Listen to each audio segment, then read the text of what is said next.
Hello, people. This is Aaron from the Kilby Life. Today, I'm going to earn your subscription by dancing.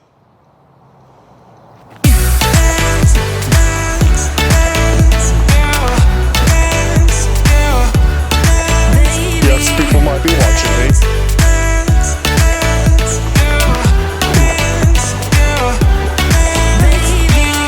Who cares? You only live once.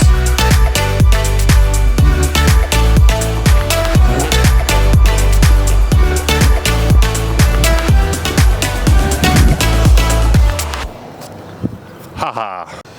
Hey everybody, it's Aaron from the Kilby Life. Today I want to remind people of my story. I got type 2 diabetes almost 3 years ago, and I started going on a carnivore diet and put my type 2 diabetes in remission, or cured it, or whatever you want to call it. It's managed. I don't have to worry about taking pills or drugs or anything like that. Over that time, I lost about 50 pounds on the carnivore diet. Around the 2-year mark, I started doing a few experiments here and there of what I could add in and not add in, and how it made me feel, those types of things. I stayed away from carbohydrates as much as possible. I had no bread, pastas, no fast food, things like avocado, pistachios, mushrooms, sometimes like an onion with some stuff, just like a whole ingredient type thing, and a lot of it was fine.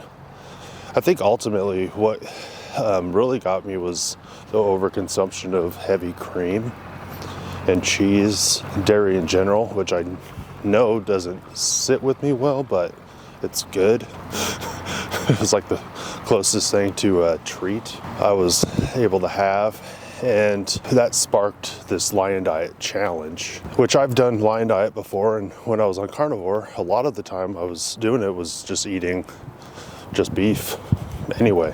And people are like, whoa, Lion Diet, that's extreme. Yeah, it's extreme. It's an elimination diet, eating one food essentially, salt and water. That's pretty extreme.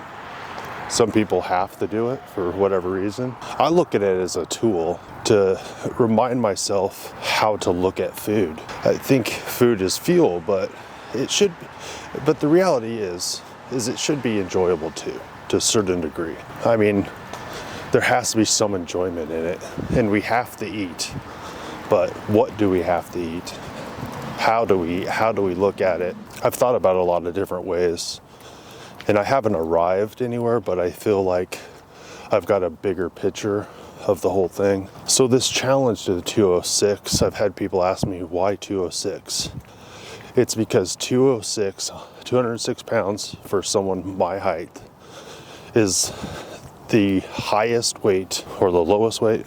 Yeah, it's the highest weight I could be where I'm in a healthy weight range by the BMI scales. And I say BMI scales every time because that's arbitrary. They don't take muscle mass and those types of things. So like I've said before, it might not be obtainable for me. I mean, I could starve myself to death and lose muscle and get there. Like, it's possible to get there, but I'm not saying it's healthy to get there. The problem is like this morning for me. I woke up and I'm like 235 pounds. I lost 19 pounds this year so far.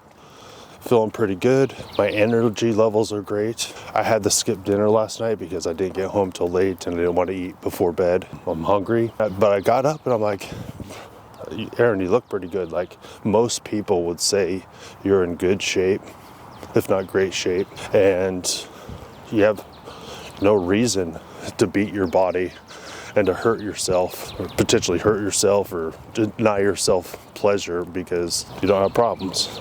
Well, at almost 47 years old, my body has taken a beating over the years, and I just suffer from health problems. I'm susceptible to insulin resistance and higher blood sugars, even on a carnivore diet. Oh, you're overeating protein. Yeah, I don't think I am. But maybe I'll do an experiment with that and get one of those monitors and see. Add more fat, maybe. I'm trying to cut down and see where I can go, though. This whole 206 number kind of came on an accident. Like, it just popped in my mind. I went with it. Then I started realizing or noticing the harsh reality that for me to get down to 206 pounds, I'm gonna have to stop making excuses, really, for a lot of things. Like, I'm fine at this weight and you gotta live, have fun, or whatever, I don't know. Just something about it is like, this is good enough. I'm good enough. But now that I'm doing this, I'm like, I got this extra, call it a crutch, goal, future aspiration for myself that is helping me stay motivated and becoming part of why I'm doing this, you know, for my own health, for the stick around for my family, to be able to do stuff with my kids as they get older and be around for my grandkids and hopefully great grandkids, you know, all the basic stuff, all the good stuff. So this is me documenting how this is going, plus also me documenting me being completely insane. Just a little update for today. I did my physical therapy yesterday for my shoulders.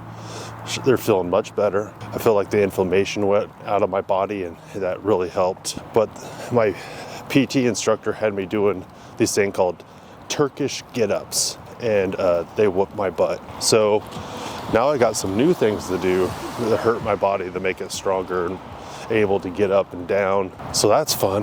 But I've decided just to keep pressing on with the lion diet.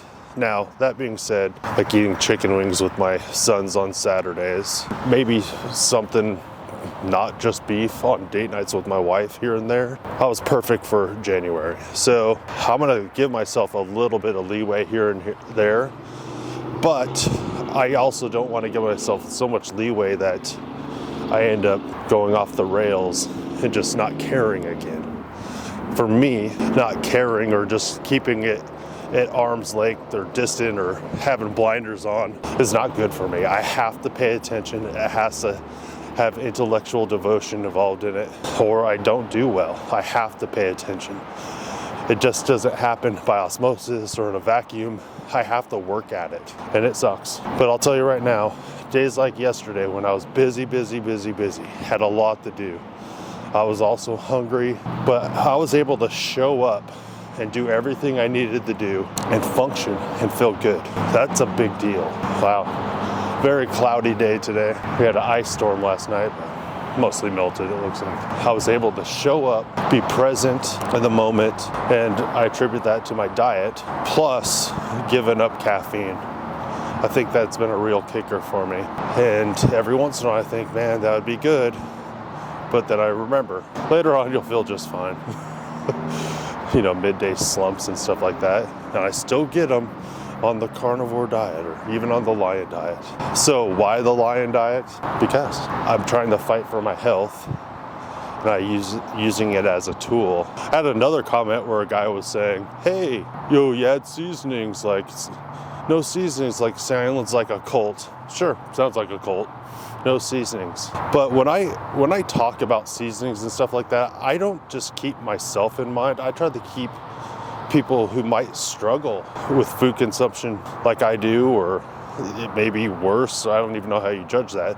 But I'm trying to, or just earlier on in their journey, like I'm not just giving information just because it's just random. I'm trying to give snippets of wisdom for people that are trying to try, wanting to try, people that struggle with food addiction. I'm trying to help the best I can. So I have nothing wrong with seasonings, but I would say make sure what kind of seasonings you're using, because they're not all equal. They're not all equal. There's good seasonings, there's better seasonings, there's trash seasonings, you know? I miss Sweet Baby Ray's. I do. I miss it. And I've tried some sugar-free sauces and they're crap. They're crap. I'd rather just eat the meat. All right, guys, thanks for watching this Kilby Life video. I'm gonna go home after this walk and eat my steak that I was gonna have for dinner. Guess why? Because I can. Yeah, it's part of my goal. So cool. Get yourself a big fat old steak and eat it today. Why don't you go do it? If you don't have one, all right, head to the store. Let's go. Get those goals. Hit those goals. Don't give up. Aaron, you sing like a truck.